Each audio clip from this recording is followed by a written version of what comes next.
And we're back to learning Illustrator in the year day 206. Let me show the Rasterize effect. We can find it under Object as well. Here it is.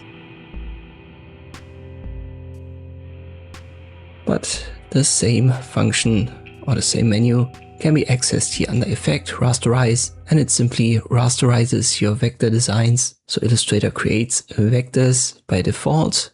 And to show the simple difference, I'll just copy this star and the right one I've got selected, and I simply use the Rasterize default settings.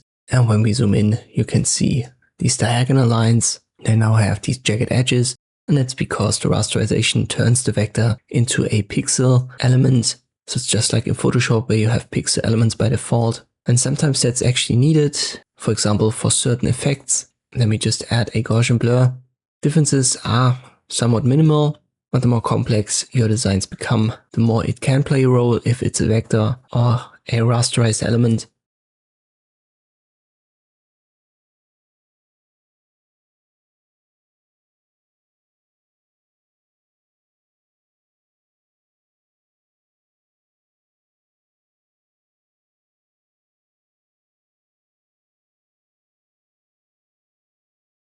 And then obviously sometimes you simply need a pixel-based design instead of a vector design.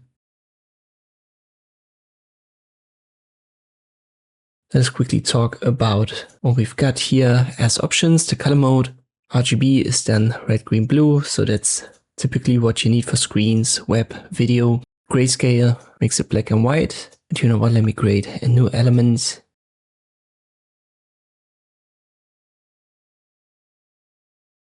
And we open the appearance menu. You can see this is a simple path. And if I rasterize it using the bitmap,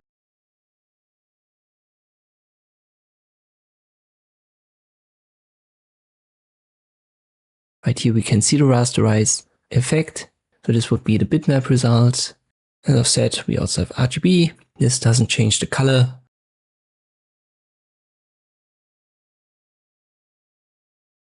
And you can double click here in the appearance menu on rasterize to re-access the menu so it's a live effect.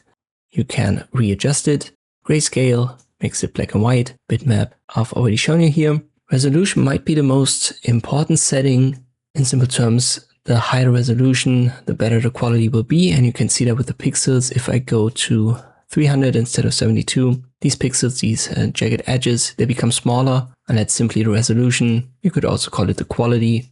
But the higher you go with the resolution, obviously, then the file size increases. Background, we have transparent and white. That's useful or that's important, for example, for shadow effects, glow effects, and also for PNG exports. Make sure to use transparent when you want to have it as a PNG.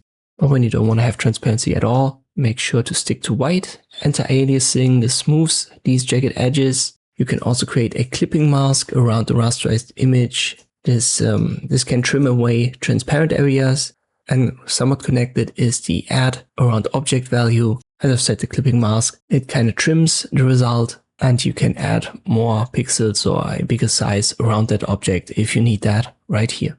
Usually just stick to default and confirm we're okay, and this I can use the rasterize effect in Illustrator. I hope this video was helpful, thank you for watching, and I'll see you next time.